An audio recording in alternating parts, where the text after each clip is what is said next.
গত ২৮ ফেব্রুয়ারি যুক্তরাষ্ট্র ও ইসরায়েল যৌথভাবে ইরানের পারমাণবিক স্থাপনা, ক্ষেপণাস্ত্র ঘাঁটি এবং তেহরানে অবস্থিত ইরানের নেতাদের উপর হামলা চালায়।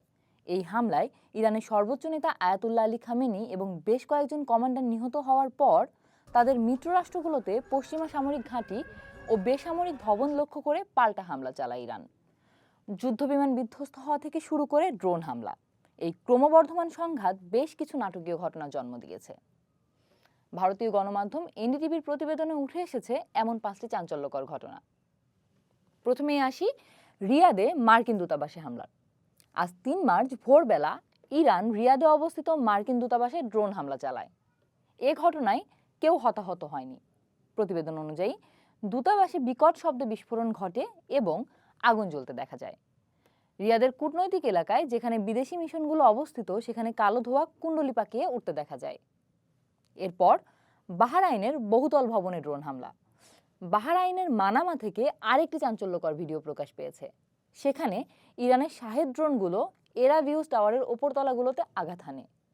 সিএনএনের তথ্য অনুযায়ী এই আবাসিক ভবনটি মার্কিন নৌঘাঁটি থেকে মাত্র ১ মাইল দূরে অবস্থিত। তৃতীয় অবস্থানে আছে দুবাইয়ের আইকনিক পাম জুমেইরাতে হামলা।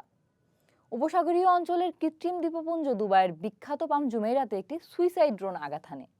এখানে শত শত বিলাসবহুল ভিলা ও হোটেল রয়েছে। দুবাই মিডিয়া অফিস জানাচ্ছে, দুবাই কর্তৃপক্ষ নিশ্চিত করেছে যে পাম জুমেইরা এলাকায় একটি ভবনে এই ঘটনা ঘটেছে। জরুরি সেবাদানকারী প্রতিষ্ঠান অবিলম্বে সেখানে পৌঁছেছে এবং এলাকাটি নিরাপদ করা হয়েছে। দুবাই সিভিল ডিফেন্স নিশ্চিত করেছে যে আগুন বর্তমানে নিয়ন্ত্রণে রয়েছে। এরপর দোহায় ক্ষেপণাস্ত্র হামলা। কাতারের রাজধানী দোহাতেও হামলা চালানো হয়েছে। ভাইরাল হওয়া একটি ভিডিওতে দেখা গেছে একটি ক্ষেপণাস্ত্র মাটিতে আঘাত করে বিস্ফোরিত হচ্ছে এবং আগুনের শিখা ও ধোঁয়া থেকে বাঁচতে আতঙ্কিত সাধারণ মানুষ দিকবিদিক ছুটছে।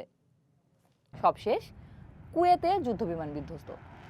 আমেরিকান একটি যুদ্ধবিমান পাক খেয়ে মাটিতে আছড়ে পড়ার একটি ভিডিও ভাইরাল হয়েছে। কুয়েতের প্রতিরক্ষা মন্ত্রণালয়ের মুখপাত্র জানিয়েছেন বেশ কয়েকটি মার্কিন যুদ্ধবিমান বিধ্বস্ত হয়েছে, তবে সকল ক্রু সদস্য জীবিত আছেন। কর্তৃপক্ষ তাৎক্ষণিকভাবে অনুসন্ধান ও উদ্ধার অভিযান শুরু করেছে। ক্রুদের উদ্ধার করে চিকিৎসার জন্য হাসপাতালে পাঠানো হয়েছে। তাদের শারীরিক অবস্থা স্থিতিশীল।